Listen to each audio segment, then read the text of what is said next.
How you doing? Thank you for joining us with CFG, Carolina Fashion Group presents Trend Talk. And we're here with the lovely Miss April Clark. How you doing? Doing well. And so, you're a busy lady, right?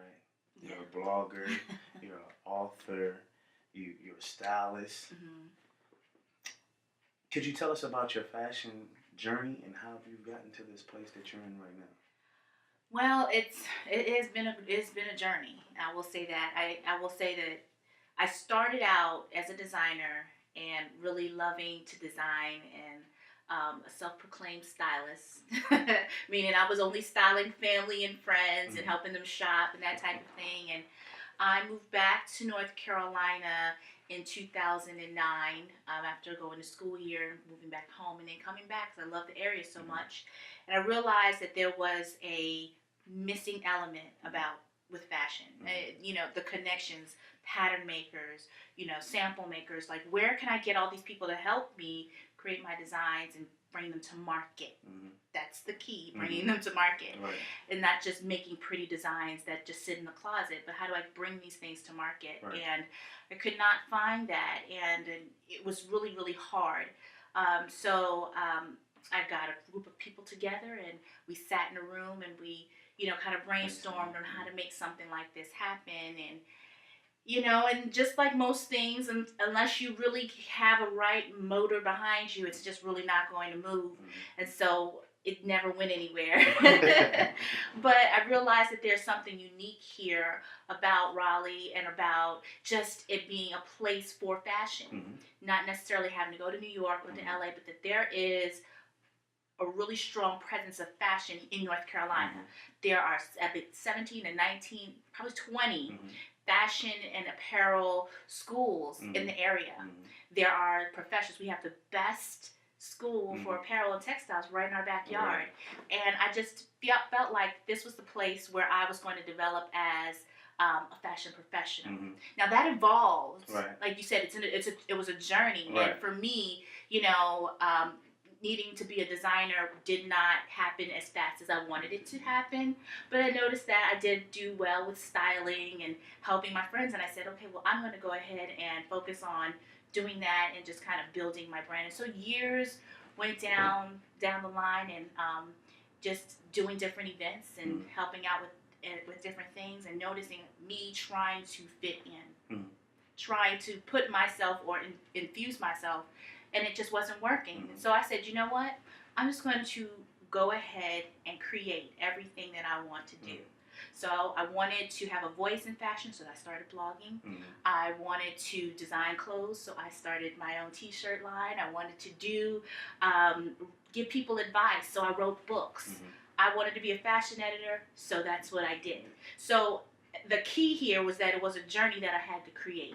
It wasn't something that anybody said, hey, come along, April, you want to be a designer, work for my company. And with fashion being as tight-knit as a community all over the world, it's a niche, it's a clique. You have to figure out whether or not you want to be a part of that clique and, start from the bottom, or do you want to just go ahead and make your own name and make it for yourself? And you can. And that's exactly what I did. And so with the blogging and with the fashion styling and writing books and things of that nature, it's everything that I wanted to do. I did it. I just created it and just made it happen. That's great. Yeah. That's wonderful. It's amazing. We've came a mighty long way. I remember GQ magazine ranked us in the top 40 worst dressed cities in America, and it kind of inspired CFG. But we're here now. Like you said, we're evolving into probably one of the top, if not on the East Coast, in the entire nation. I think it's great. I think yes, we're heading in the right direction. For what you do. Oh, my inspiration definitely it comes from fashion. I think that I'm inspired by art. I'm inspired by music, and I think that fashion for me, I use those types of things to inspire, what's going on, and more recently with the things that are happening in our political climate and things that are happening in our world right now with just all of the craziness.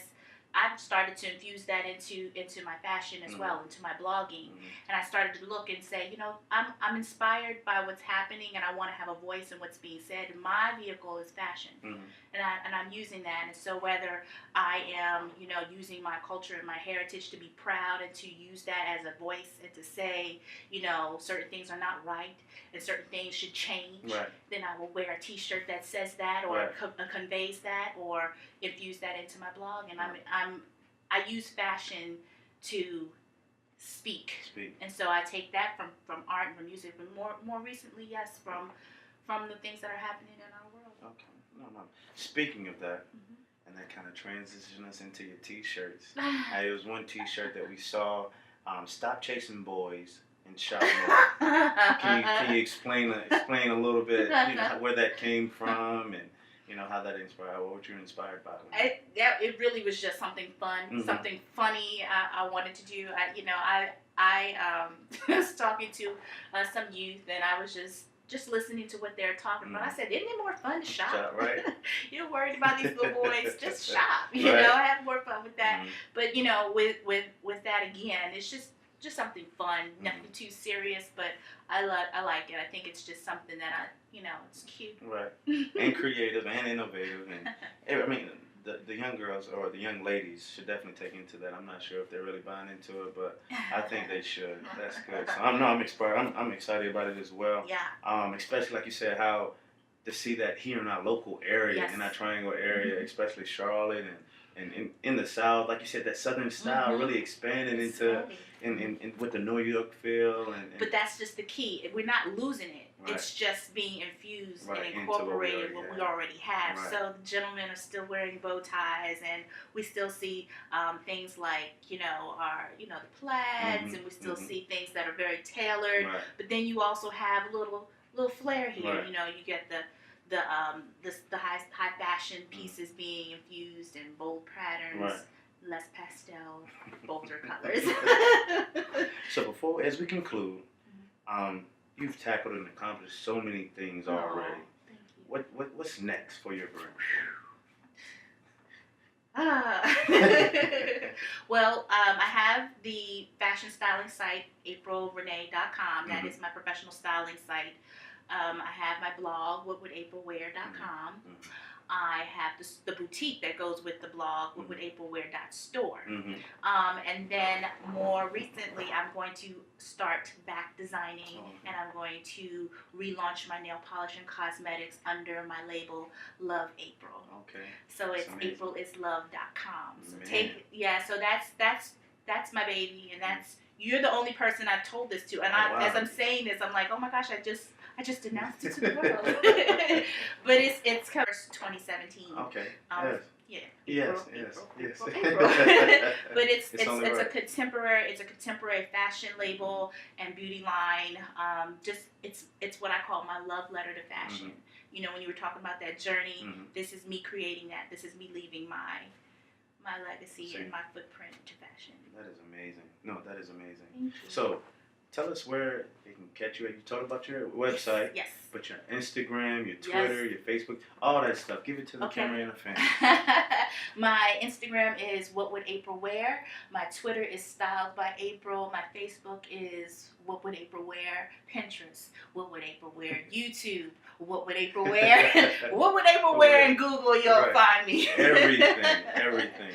Please stay tuned to everything Miss April has, and thank you for joining us. Thank you.